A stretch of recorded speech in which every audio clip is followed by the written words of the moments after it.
जय Hind dear students. कैसे हैं आप सब? आशा करता हूँ आप सब बढ़िया होंगे, स्वस्थ होंगे, मस्त होंगे और आप सबकी पढ़ाई भी बढ़िया से चल रही होगी। तो आज के वीडियो में हम लेके आए आपकी कक्षा 10 की विज्ञान में एक अति महत्वपूर्ण टॉपिक नियंत्रण एवं समन्वय,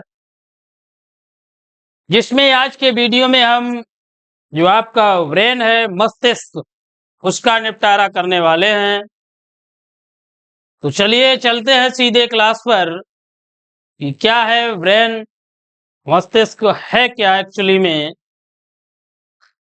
एग्जाम की दृष्टि से आपका ये चैप्टर अति महत्वपूर्ण है और ये टॉपिक भी अति महत्वपूर्ण है। आज का वीडियो एकदम धमाकेदार होने वाला है, जिसमें आपको 6 नंबर का क्वेश्चन मिलेगा। तो नियंत्रण एवं समन्वय है क्या, पहले तो ये जानेंगे।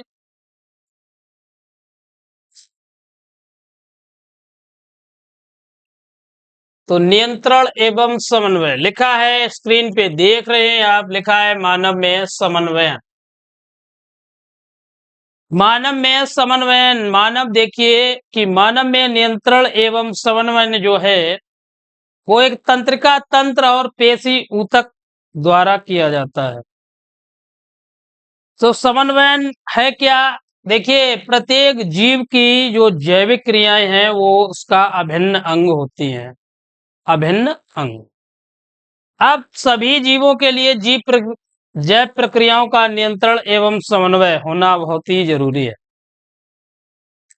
अब जंतुओं में इन क्रियाओं के लिए देखिए नियंत्रण एवं समन्वय के लिए विशेष अंग व तंत्र पाया जाता है, जो कि पादपों की तुलना, जो पेड़ पौधे होते हैं उनकी तुलना में अत्यधिक विकसित होता है।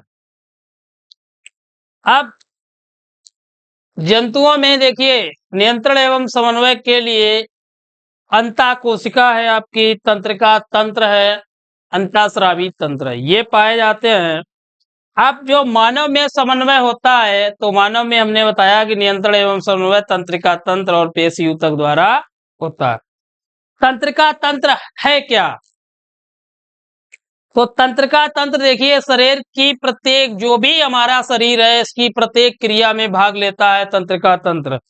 इसमें जो भी ऊतक है या विभिन्न अंग हैं, ये एक विशेष तंत्र के रूप में पाया जाता है। स्पेशली तंत्रिका तंत्र देखिए शरीर की प्रत्येक प्रक्रिया में भाग लेने वाले विविध ऊतकों तथा अंगों की क्रियाओं के समन्वय हेतु केवल जंतुओं में एक विशेष तंत्र पाया जाता है, जिसे हम कहते हैं तंत्रिका तंत्र। अब मनुष्य में तंत्रिका तंत्र के कार्य क्या होते हैं? तो सब प्रथम नंबर 1 में है कि यह मानव शरीर में ऐच्छिक तथा अनैच्छिक क्रियाओं को नियंत्रित करता है। ऐच्छिक जो हमारी इच्छा अनुसार होती हैं, कि जैसे हमें हाथ से पेन उठाना, पानी पीना, भोजन करना या जो भी है, ये ऐच्छिक क्रियाएं होती हैं। अब अनैच्छिक क्रियाएं क्या हैं? कि अनैच्छिक क्रिया में मल मूत्र का त्याग, ये सब क्या है? अनैच्छिक क्रियाएं। खांसी है, छींक आना है, ये कैसी है? अनैच्छिक क्रियाएं। तो इन सभी का नियंत्रण किसके द्वारा होता है? तंत्रिका तंत्र के द्वारा। दूसरा पॉइंट है कि यह वातावरण से संवेदांगों। अब संवेदांग क्या है? आंख है, कान है, नाक है, जीवा है, त्वचा है, ये सभी। तो इन सभी के द्वारा सूचनाओं को एकत्रित करना किसका कार्य है? तंत्रिका तंत्र का। तो देखिए एक सीधे स्क्रीन पे अब लिखा है कि मानव में समन्वयन। तो मानव में नियंत्रण तथा समन्वयन तंत्रिका तंत्र तथा पेशी ऊतक द्वारा किया जाता है। अब तंत्रिका तंत्र है क्या?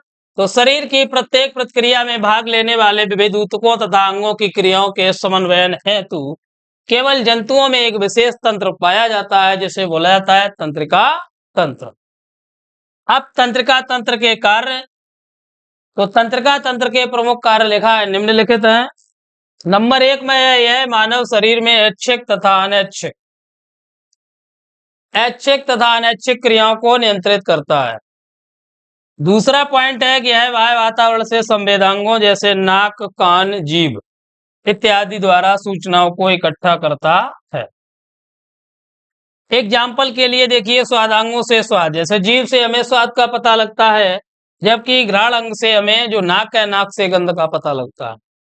अब तंत्रिका तंत्र, तीन थर्ड पॉइंट है कि तंत्रिका तंत्र हमें सोचने तर्क करने में सहायता करता है, कि जो भी हम तर्क करते हैं, कोई विचार करते हैं, सोचते हैं या रिसर्च करते हैं, तो वो सब कौन करता है? तंत्रिका तंत्र के द्वारा।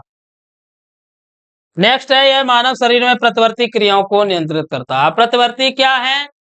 कि एक्शन और रिएक्शन। प्रतिवर्ती जैसे हम अचानक कहीं हमारा पैर किसी चुभे या कांटे वगैरह पर रख जाता है, सुई वगैरह चुभो दी जाती है, तो अचानक पैर ऊपर को उठता है हमारा एकदम, तो ये क्या है? कि प्रतिवर्ती क्रियाएं हैं। ये सब संभव है तंत्रिका तंत्र के द्वारा।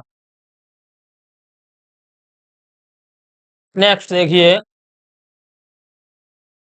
तंत्रिका कोशिकाएं। अब तंत्रिका कोशिकाएं क्या है? देखिए, तंत्रिका कोशिकाएं अत्यधिक जटिल एवं लगभग 0.1 मिलीमीटर से लेकर 1 मीटर तक लंबी होती हैं। ये शरीर की सबसे लंबी कोशिका बोली जाती है। इनमें कोशिका विभाजन की क्षमता ही नहीं होती है। जो तंत्रिका कोशिका है, ये शरीर की सबसे लंबी कोशिका। तो यहाँ से एक ऑब्जेक्टिव क्वेश्चन 1 नंबर का तैयार होता है आपका, कि शरीर की सबसे लंबी कोशिका कौन सी है? तो उत्तर ध्यान रखना है, तंत्रिका कोशिका। नेक्स्ट है तंत्रिका कोशिकाओं के प्रकार। तो ये अपने कार्य के आधार पर लिखा है, निम्न प्रकार की होती हैं। नंबर 1 में है आपकी संवेदी या अविवाही तंत्रिका कोशिकाएं। संवेदी या अविवाही तंत्रिका कोशिकाएं, तो ये जो भी संवेदनाएं हैं, संवेदनाओं को अंगों से ग्रहण करके केंद्रीय तंत्रिका तंत्र को पहुंचाती हैं। केंद्रीय तंत्रिका तंत्र को पहुंचाती हैं। नेक्स्ट है आपका चालक या अपवाही तंत्रिका कोशिकाएं। तो ये संदेशों को केंद्रीय तंत्रिका तंत्र से कार्यकारी अंगों तक पहुंचाते हैं। अगला है मिश्रित या संयोजक तंत्रिका कोशिकाएं। ये संवेदी तथा प्रेरक दोनों प्रकार की होती हैं तथा दोनों में संबंध स्थापित करते हैं। संवेदी और प्रेरक दोनों प्रकार की होती हैं तथा दोनों में संबंध स्थापित करते हैं। चलिए नेक्स्ट,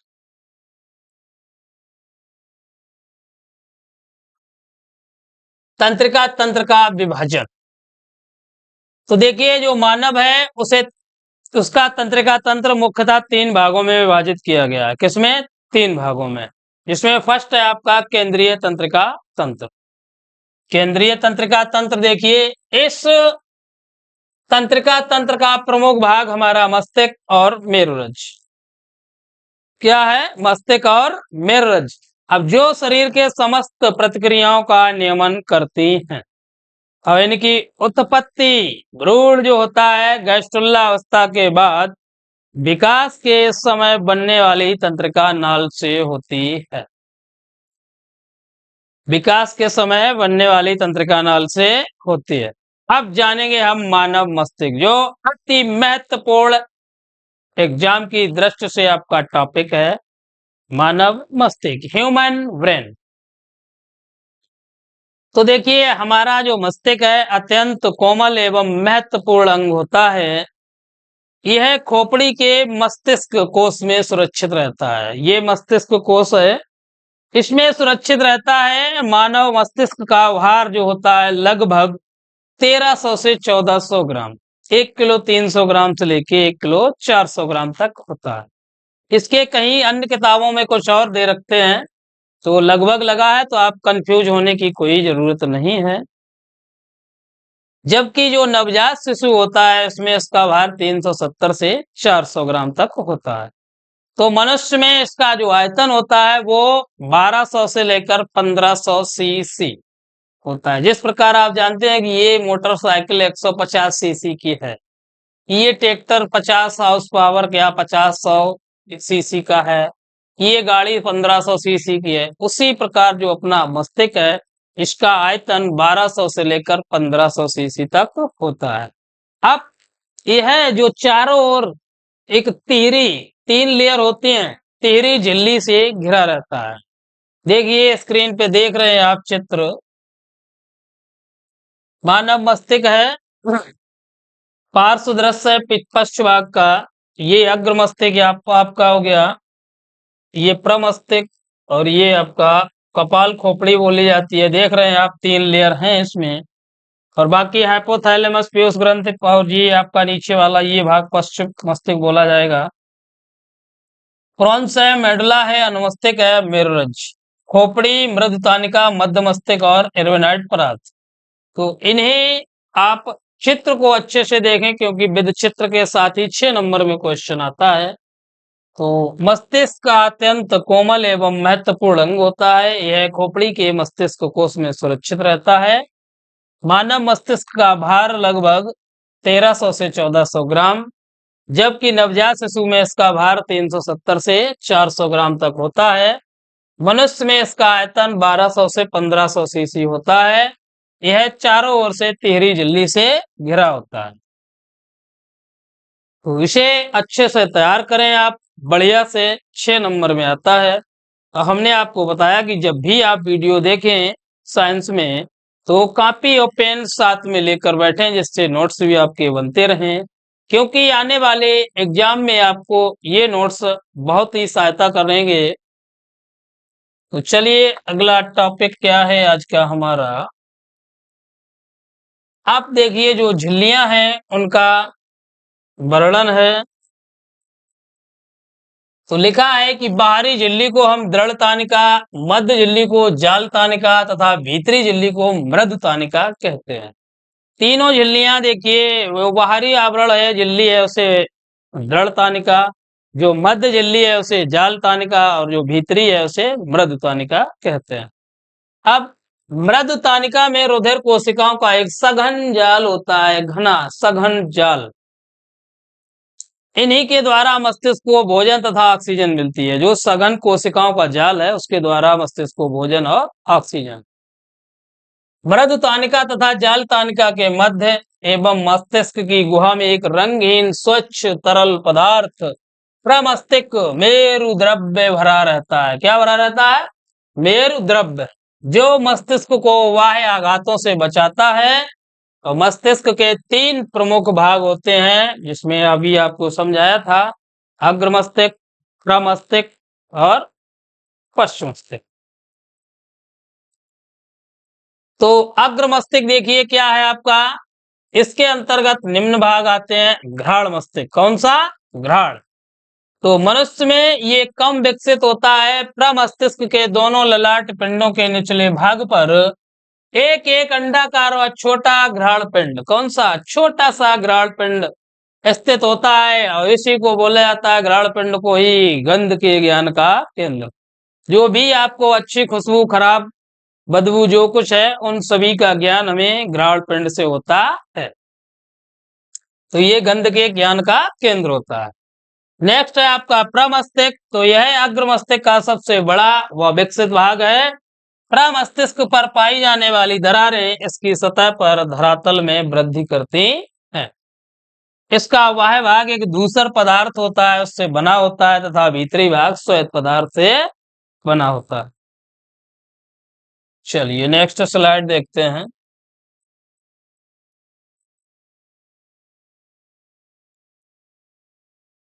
अब देखिए डाइएन्सेफेलान जो है आपका, ये अग्र मस्तिष्क के पिछले भाग को हम बोलते हैं डाइएन्सेफेलान। यह प्रमस्तिष्क के ठीक नीचे स्थित होता है। इसके निम्नलिखित 3 भाग होते हैं। नंबर 1 है आपका एपिथैलेमस, दूसरा है थैलेमस, तो तीसरा है हाइपोथैलेमस। तो एपिथैलेमस में क्या है कि यह भाग पीनियल ग्रंथ से संबंध होता है, संबंधित। यह भाग पीनियल ग्रंथ से संबंधित होता है तथा अपने ऊपर स्थित मृदु तानिका के साथ मिलकर अग्र कोराइड जालक बनाता है। अग्र कोराइड जालक का निर्माण करता है। थैलेमस जो है आपका, वो ठंड है, दर्द है तथा गर्मी के अनुभव, जो भी आपको सर्दी लगती है, गर्मी लगती है, या दर्द का जो अनुभव होता है, वो थैलेमस भाग कराता है। कौन सा? थैलेमस। अब हाइपोथैलेमस है, तो हाइपोथैलेमस में देखिए भूख, प्यास, स्नेह, घृणा, उत्साह, पीड़ा, नींद व ताप, क्या क्या है? भूख है, प्यास है, स्नेह, घृणा, उत्साह, पीड़ा और नींद तथा ताप के नियंत्रण का केंद्र कौन है? हाइपोथैलेमस। साथ ही ये वसा तथा कार्बोहाइड्रेट को उपापचय का भी नियंत्रण करता है। नोट देखिए, हाइपोथैलेमस में ही जो आपकी पीयूष ग्रंथि लगी रहती है, कौन सी? पीयूष ग्रंथि, जिसे हम मास्टर ग्रंथि के नाम से भी जानते हैं। तो हाइपोथैलेमस में आपकी मास्टर ग्रंथि या पीयूष ग्रंथि लगी रहती है। चलिए नेक्स्ट। अब है आपका मध्य मस्तिष्क।